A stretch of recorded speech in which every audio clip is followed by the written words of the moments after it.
think about how your day starts. You know, you get out of bed, and I imagine a lot of you, if you're like me, you maybe use your smartphone for your alarm, so you naturally pick it up, and then maybe you see that there's several alerts about email.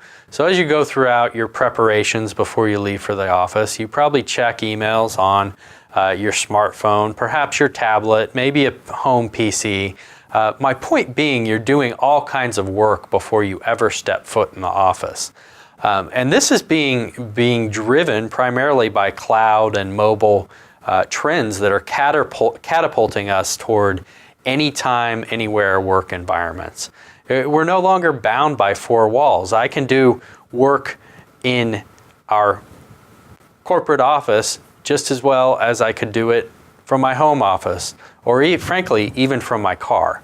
You know, counter to this whole idea of people moving further out of the brick and mortar, the confines of the brick and mortar, this past year we heard a lot about how Yahoo and Best Buy were starting to rein these things in. So often I get the question, do you think that the trend is going to start to shift back?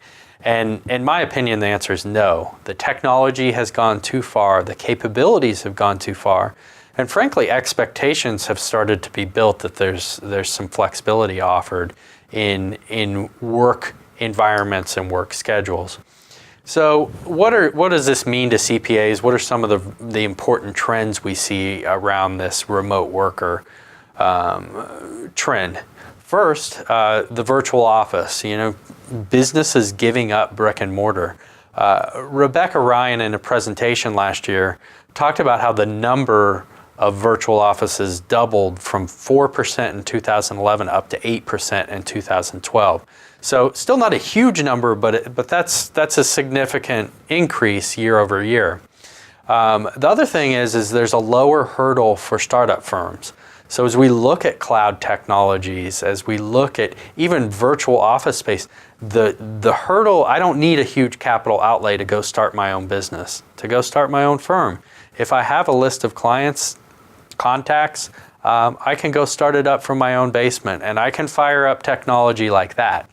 The third would be office space. You know, as there's more and more people that are working in a remote arrangement, and maybe have flexible work arrangements where they work from home part of the time in the office.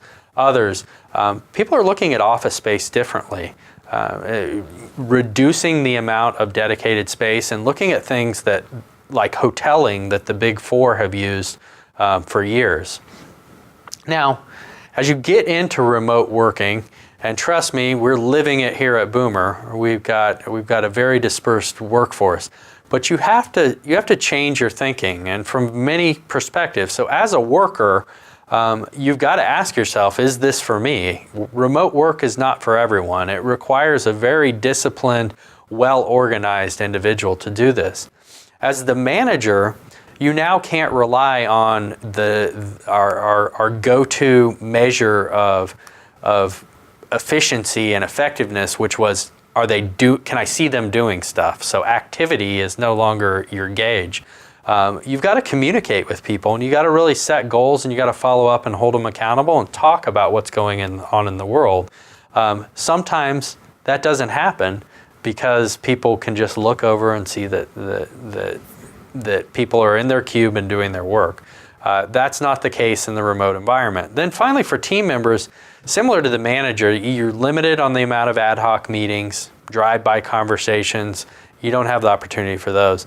Video conferencing becomes a savior in this environment because you want to still be able to connect with people and have that face-to-face, but you can't do it when you're in a virtual environment.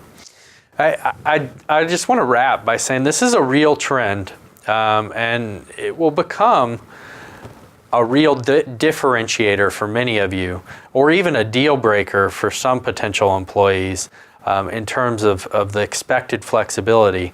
If you don't start to look at this whole idea of offering flexible work schedules and remote work environment. So if you haven't done so, I'd encourage you to start taking a look at this today.